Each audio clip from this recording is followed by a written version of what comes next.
The start of a new academic year is a challenge for booksellers. Lee Rogers talks to one major bookstore manager. Jenny Farrow, you're the manager of Dalton Books, and you sell an awful lot of books to students, don't you? Yes, we do. How do you manage to make sure that you're going to have the books students need when all the new courses begin? Basically, we make preparations long before they arrive. Like all other major book retailers, we have a database of information, and using that, we contact course conveners in May and ask them to send us their book lists. How many books are we talking about? For one course? Yes, as an example. An average course requires about 30 books. We ask lecturers to indicate whether a book is what we call essential reading. You know, the students simply have to get it, or whether it's what they would term recommended reading, or whether it's just a supplementary text that they tend to refer to as background reading. What about predicted buyers? It's not a perfect system, unfortunately.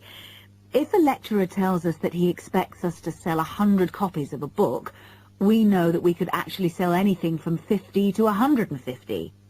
That's why in practice, when it comes to ordering, it's a lot safer to go by the previous year's sales figures, if that's possible, of course, if we've sold the book before.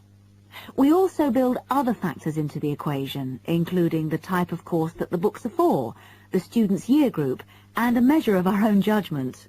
And these criteria make a fairly accurate guide? As accurate as we can be, yes.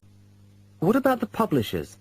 Do they take an active role in promoting new books? Certainly. The academic and professional publishing market is worth about £700 million a year, so publishers go to some lengths to make sure their books are known. The standard procedure they use is to mail out catalogues to lecturers or colleges and universities. That's been the main form of promotion for years. Now, of course, they can also post details of new or revised works on websites. Some even go so far as writing individual letters to the appropriate lecturers in order to let them know what's coming up. The lecturers then contact you if they're interested? That's right. The publishers send us, the booksellers, inspection copies. Lecturers can then get a free copy and decide whether it's going to be suitable for their course. And how does it work with the students? What are they looking for and who helps them most? I think lecturers are best placed to understand the students' needs. Often the critical issue is what represents value for money for students. This is more important than price per se. Do students actually buy books before they start the course?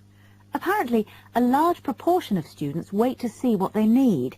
Students have a firm idea of what constitutes a good book, so they tend to give themselves time to look at all the options before making a choice.